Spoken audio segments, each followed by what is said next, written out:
does. It suffices. And and I like that because it's about becoming. It's about being.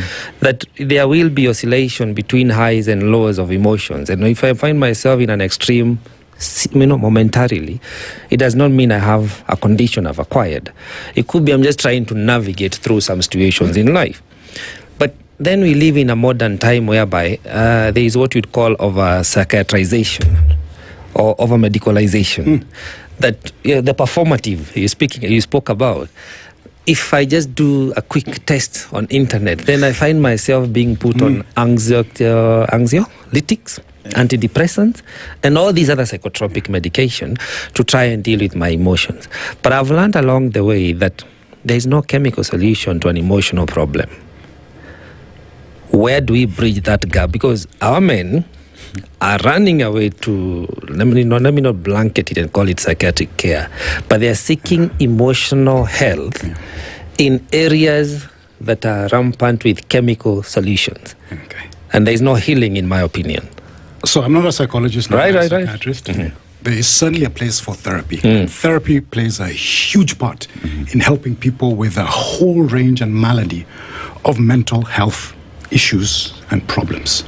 As far as the over-medication is concerned, yeah, that is certainly a valid point. There may be doctors or professionals who are prescribing medicine. I went through a brief period of depression many moons ago when I was living in a country far, far away, and I was prescribed Xanax. And I took it for a short period of time. I think the after effects did not gel with me, and I stopped taking it. And then I found other ways of dealing with sort of that short period of depression that I was going through. Yes, there's certainly that. I think there's certainly therapy plays a part, an important part in helping people with mental health. And by the way, talking to someone, whether it's a therapist or your buddy or your partner or your running group or the guys you go to the gym with or you golf with or whatever activity you take place, that certainly is important. Yeah. Whereas all of this is part of the conversation, the truth of the matter is that, an added truth to all of this is that there seems to be a need to deconstruct this feeling that if you do share how you're feeling as a man, that you've opened up an avenue for weakness. It's true. Or that I can find another way to deal with the thing. I can go, go have a drink, or I can go watch football, or I can go do something else. But for me, if I'm going to have a conversation with somebody, then I've let down my guard and I'm being weak. It may not be admitted to, but it is there. How do you deconstruct that? And you know what? I can sound patronizing, but then how do we finally say to the man today that it is okay to actually have a conversation about it? Nobody is going to kill you. You will not go to jail. You will not be less of a man if you had a conversation. There's certainly that. Men struggle with opening up.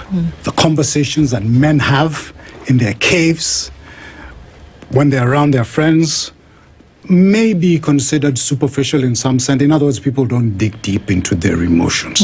But it's conversations like this that we're having today that allow men to understand that it is okay to talk about these things. I think one of the ways that we can encourage this is by not penalizing the fact that men can open up, creating so-called psychological safety in the environments. That psychological safety where you're not going to be victimized, penalized, sidelined because of the fact that you've brought up some serious or deep issue that is going on with yourself. What I like, I think what I see today is men participating in so many different activities. I think maybe I grew up in a generation where the only way I bonded with my boys was in the local. But these days, there's golf, there's running clubs, there's the gym, there's you can go to art galleries, the whole range of activities. It's bungalow wananchi. Exactly. Bungalow wananchi. So there are many activities that open, that avenues where men can get together and say, hey, by the way, I'm feeling this way. Our responsibility, men, and by the way, it's a collective responsibility. It's for us to say, all right, what's going on?